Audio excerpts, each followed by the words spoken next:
ప్రపంచవ్యాప్తంగా 2 కోట్ల మంది క్యాన్సర్ బారిన పడ్డారని 2022 గణాంకాలు తెలిపాయి. 2050 నాటికి 35 కోట్లకు చేరొచ్చు.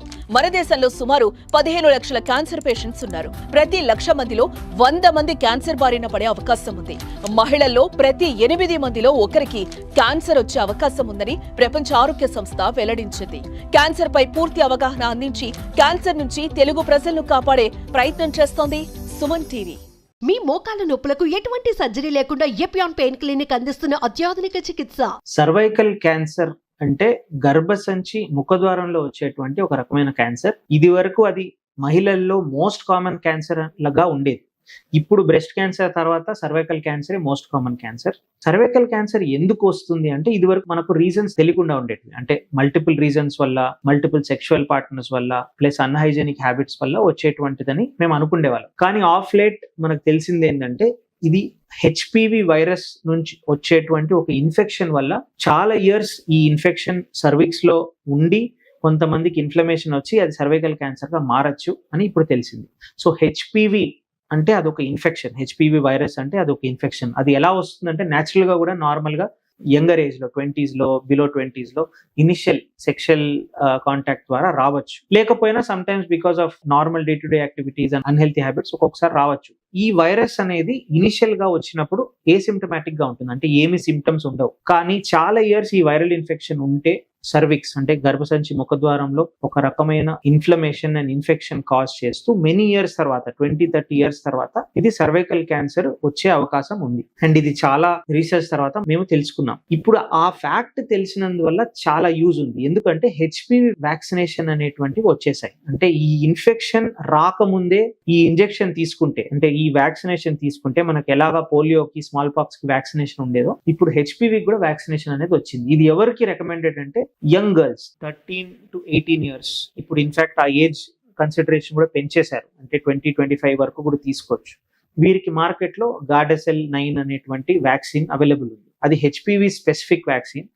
అది 3 doses తీసుకున్న తర్వాత మోస్ట్లీ హెచ్పివి వైరస్ ఇన్ఫెక్షన్ రాకుండా ఇది ప్రివెంట్. ఇప్పుడు మేల్స్ కూడా సజెస్ట్ చేస్తున్నారు, ఎందుకంటే ఈ HPV virus only cervical cancer కాదు, penile cancers plus throat cancers అటువంటి క్యాన్సర్స్ కూడా లింక్డ్ ఉందని. సో మీరు ఏం తెలుసుకోవాలంటే అన్ని క్యాన్సర్స్ కి వ్యాక్సినేషన్ లేదు, కానీ కొన్ని క్యాన్సర్స్ అంటే సర్వైకల్ క్యాన్సర్ కి వ్యాక్సినేషన్ ఉంది కాబట్టి, ప్లస్ మనకు ఆ ఇన్ఫెక్షన్ సెట్ ఇన్ కాకముందే వెరీ ఈజీలీ అవైలబుల్ వ్యాక్సినేషన్ ఎక్కడైనా తీసుకోవచ్చు. మీరు గైనకాలజిస్ట్ కానీ ఆంకాలజిస్ట్ కానీ కన్సల్ట్ చేసి తీసుకోవచ్చు. ఖచ్చితంగా this is something everyone should be aware of. First point. Second thing, ఒకవేళ సర్వైకల్ క్యాన్సర్ మనం సస్పెక్ట్ చేయాలి లేదంటే ఎప్పుడు మనం గైనకాలజిస్ట్ దగ్గరకు వెళ్ళాలి అంటే వెరీ సింపుల్. మనము నార్మల్ సెక్షువల్ లైఫ్ లో అనుకోకుండా బ్లీడింగ్ వస్తుంది, నార్మల్ పీరియడ్స్ టైంలో కాకుండా వేరే టైంలో కూడా బ్లీడింగ్ వస్తుంది, లేదంటే క్రానిక్ డిశ్చార్జ్ వస్తుంది కింది వైపు నుంచి, ఖచ్చితంగా గైనకాలజిస్ట్ దగ్గరికి వెళ్ళాలి. వారు అవసరం పడితే బయాప్సీ చేస్తారు. ఆ బయాప్సీలో ఒకవేళ సర్వైకల్ క్యాన్సర్ వచ్చింది అనుకోండి,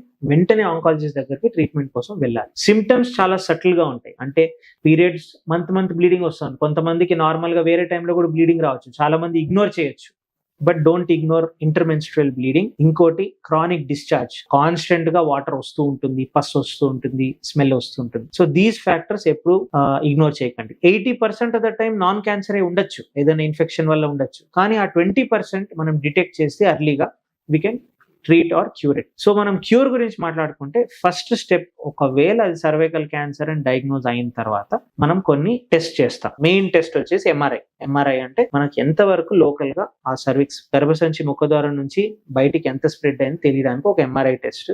బాడీలో ఎక్కడైనా లంగ్ గానీ, బోన్ గానీ, లివర్ గానీ స్ప్రెడ్ అయిందా లేదా తెలుసుకోవడానికి ఒక పెట్ సిటీ అనేది చేస్తాం నార్మల్. ఇది చేసిన తర్వాత చాలా తక్కువ స్టేజ్, చిన్న స్టేజ్ లో ఉంది, ఎక్కడికి స్ప్రెడ్ కాలేదు అన్నప్పుడు నార్మల్ గా సర్జరీ సజెస్ట్ చేసి క్యూర్ చేస్తాం. లేదు కొంచెం లోకలీ అడ్వాన్స్డ్ గా ఉంది అంటే అక్కడ నుంచి కొంచెం సైడ్ కి పాకింది అంటే కీమోథెరపీ ప్లస్ రేడియేషన్ అనేటువంటిది కాంబినేషన్ లో ఇస్తాం.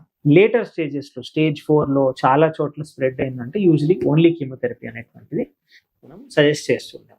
కానీ మీరందరూ గుర్తుపెట్టుకోవాల్సిన ఏంటంటే చాలా తక్కువ క్యాన్సర్స్ కి వ్యాక్సినేషన్ ఉంది, and cervical cancer very common cancer, దానికి వ్యాక్సినేషన్ అనేది ఉంది. వ్యాక్సినేషన్ అంటే ఒకవేళ అది ఎఫెక్టివ్ అయితే 100% మీకు ఆ క్యాన్సర్ రాదని. సో ఆ అడ్వాంటేజ్ మీరు ఖచ్చితంగా తెలుసుకోవాలి అండ్ తీసుకోవాలి. సెకండ్ థింగ్, ఒకవేళ డయాగ్నోస్ అయినా కానీ ఎర్లీ స్టేజ్ లో డయాగ్నోజ్ అయితే we're able to treat this very well. Breast cancer అంటే ఆడవాళ్ళల్లో రొమ్ములో వచ్చేటువంటి ఒక రకమైన క్యాన్సర్. బ్రెస్ట్ క్యాన్సర్ ఈ నడుమద చాలా కామన్. ఇన్ఫాక్ట్ ఫీమేల్స్ లో వచ్చేటువంటి మోస్ట్ కామన్ క్యాన్సర్ అనేటువంటిది బ్రెస్ట్ క్యాన్సర్. సో దీని సైన్స్ అండ్ సింటమ్స్ ఏంటి, ముందుగా మనం ఎలా డిటెక్ట్ చేయాలి, డిటెక్ట్ చేసిన తర్వాత ఎవరి దగ్గరకు వెళ్ళాలి, ట్రీట్మెంట్స్ ఉన్నాయా లేదా అనేటువంటివి మనం మాట్లాడుకుందాం. ఇప్పుడు ఫారెన్ కంట్రీస్ లో చూస్తే గైడ్ లైన్స్ ఏమంటున్నాయంటే 45-50 ఇయర్స్ దాటిన తర్వాత ప్రతి మహిళ ఇయర్లీ వన్స్ లేదంటే 2 సంవత్సరాలకు ఒక్కసారన్నా మ్యామోగ్రామ్ అంటే 2 బ్రెస్ట్లది ఒక రకమైన ఎక్స్రే అంటారు. అది ఫ్రీలీ అవైలబుల్ టెస్ట్. మీరు ఏ డయాగ్నోస్టిక్ ల్యాబ్ వెళ్ళినా అవైలబుల్ ఉంటుంది. ఆ మ్యామోగ్రామ్ అనేటువంటి టెస్ట్ 45 తర్వాత ఖచ్చితంగా ఇయర్లీ చేసుకోవాలన్న గైడ్ లైన్ ఉంది. ఇది ఎందుకు ఉంది అంటే బ్రెస్ట్ క్యాన్సర్ అంత కామన్. ఒక లైఫ్ టైంలో 1 in 9 అంటే 9 మహిళల్లో ఒకరికి బ్రెస్ట్ క్యాన్సర్ ఖచ్చితంగా వస్తుంది. సో ఇంత కామన్ క్యాన్సర్ మనం డిటెక్ట్ చేయడానికి చాలా సింపుల్ అండ్ ఈజీ టెస్ట్ ఉంది. మనం ఒక ఏజ్ దాటిన తర్వాత రెగ్యులర్ గా మ్యామోగ్రామ్ చేసుకుంటే మన బ్రెస్ట్ లో ఉండేటువంటి చిన్న చిన్న గడ్డలు కూడా అది వదిలేయచ్చా లేదంటే ఫర్దర్ టెస్టింగ్ కి వెళ్ళాలా అనేది మ్యామోగ్రామ్ టెస్ట్ అనేది మనకు చెప్తుంది. ఉదాహరణకు వారి బ్రెస్ట్ లో చిన్న గడ్డలు కనిపించాయి కానీ దాని స్కోర్ అంటే ఆ మ్యామోగ్రామ్ లో కనిపించిన స్కోర్ చాలా తక్కువ ఉందంటే మోస్ట్లీ మేము వదిలేయమంటాం, జస్ట్ ఫాలో అప్ లో ఉండొచ్చు. అదే ఆ గడ్డ మ్యామోగ్రామ్ లో క్యాన్సర్ లక్షణాలు ఉన్నాయి, కొంచెం పెద్దగా కనిపించిందంటే నెక్స్ట్ టెస్ట్ అనేది బయాప్సీ టెస్ట్ కి వెళ్ళమంటాం. బయాప్సీ టెస్ట్ అంటే ఒక చిన్న సూది పెట్టి ఆ బ్రెస్ట్ లంప్ లో నుంచి కొంచెం టిష్యూ తీసి ఎగ్జామినేషన్ పంపిస్తారు. దాని వల్లనే మనకు క్యాన్సర్ ఉందా లేదా అనేది తెలుస్తుంది. ఒకసారి బ్రెస్ట్ క్యాన్సర్ డయాగ్నోస్ చేసిన తర్వాత డెఫినెట్లీ ఒక స్కిల్డ్ అండ్ ట్రైన్డ్ ఆంకాలజిస్ట్ దగ్గరకు వెళ్ళే ట్రీట్మెంట్ తీసుకోవాలి. ఎందుకంటే ఎవ్రీ ఇయర్ మనకి ఇప్పుడు గైడ్ లైన్స్ మారుతున్నాయి. లేటెస్ట్ ట్రీట్మెంట్స్ ఏమున్నాయో మోస్ట్లీ అదే ఫీల్డ్ లో ఉండే డాక్టర్స్ కే తెలుస్తుంది. So once you reach an oncologist, వారు ఆ బయాప్సీతో పాటు కొన్ని అడిషనల్ టెస్ట్ సజెస్ట్ చేయొచ్చు. ERPR HER2 టెస్టింగ్ అని లేదంటే పెట్ సిటీ అని, అంటే స్టేజింగ్ కొరకు ఆ బ్రెస్ట్ క్యాన్సర్ అనేది బ్రెస్ట్ లోనే ఉందా లేదంటే మొత్తం బాడీలో ఏదైనా స్ప్రెడ్ అయిందా. సో మీరు అర్లీగా డిటెక్ట్ చేసిన లీజన్ కనిపెట్టి మీరు డాక్టర్ దగ్గరకు వెళ్ళిన తర్వాత పెట్ సిటీ ప్లస్ బయాప్సీ అంతా చేసిన తర్వాత చాలా అర్లీ స్టేజ్ లో ఉందనుకోండి, మోస్ట్లీ సర్జరీతో క్యూర్ అయిపోతుంది. కొన్ని సిచ్యువేషన్స్ లో సర్జరీతో పాటు కీమోథెరపీ, రేడియేషన్ కూడా ఇవ్వాల్సి వస్తుంది. అండ్ మీరు గుర్తుపెట్టుకోవాల్సినట్టు ఏంటంటే బ్రెస్ట్ క్యాన్సర్ చాలా క్యూరబుల్ క్యాన్సర్. అర్లీ స్టేజ్ లో డిటెక్ట్ కూడా చేయొచ్చు. డిటెక్ట్ అయిన తర్వాత మన ట్రీట్మెంట్స్ కూడా చాలా బాగున్నాయి. ప్లస్ సర్జరీ అయిన తర్వాత you can live a normal life as well. Problem ఎప్పుడు వస్తుందంటే ఇటువంటి బ్రెస్ట్ లో కనిపెట్టిన గడ్డ మనం చాలా రోజులు ఇగ్నోర్ చేసుకుంటూ వేరే వాళ్ళకి చెప్తే ఏమని అనుకుంటారేమో అనుకొని ఇప్పుడు వచ్చిన గడ్డే కదా 3 months తర్వాత చూసుకుందామని ఇగ్నోర్ చేస్తే అది ఎప్పుడు ఎలా స్ప్రెడ్ అవుతుందని some times we cannot predict. చిన్నగా ఉండే బ్రెస్ట్ లంప్ కూడా బాడీలో ఉండేటువంటి లివర్, లంగ్, బోన్స్ కూడా వెళ్ళొచ్చు.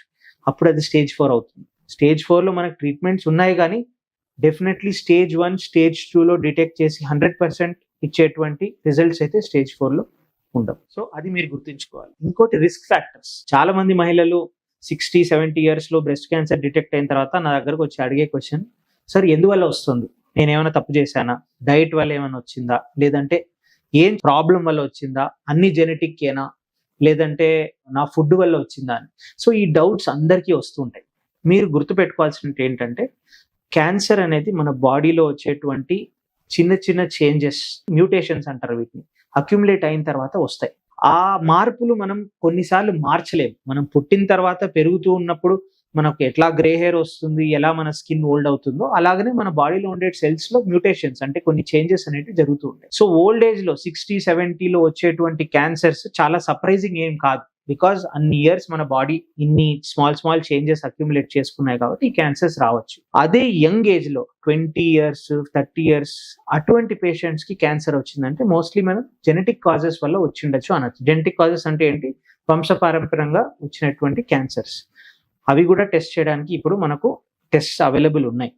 ఒకవేళ ఓల్డర్ పేషెంట్స్ లో వచ్చినటువంటి అయితే ట్రీట్మెంట్ యూజువల్లీ సజెస్ట్ చేస్తాం. యంగ్ ఏజ్ లో వచ్చినటువంటి అయితే ట్రీట్మెంట్ అదే ట్రీట్మెంట్, కానీ వారికి జెనెటిక్ టెస్టింగ్ కూడా చేసుకొని వారి పిల్లల్లో, ఫ్యామిలీ మెంబర్స్ లో ఉందా లేదా మనం యూజువల్ గా డిటెక్ట్ చేస్తాం. మన కంట్రోల్లో పార్షియల్ గానే ఉంటుంది. ఈ జెనెటిక్ చేంజెస్, మ్యూటేషన్స్ అనేటువంటివి మన బాడీలో ఎప్పుడు జరుగుతుంటాయి. కానీ diet and lifestyle changes అంటే చాలా వెయిట్ ఉండడం, ఎక్కువ అన్హెల్తీ డైట్ తీసుకోవడం, ఎక్సర్సైజ్ లేకపోవడం, ప్లస్ చాలా ఆర్టిఫిషియల్ కెమికల్స్ కి ఎక్స్పోజ్ చేయడం, ఇవన్నీ కూడా క్యాన్సర్ కి లింక్ ఉంది. They are all called as carcinogens, అంటే క్యాన్సర్ కాజ్ చేసేటువంటి సబ్స్టెన్సెస్.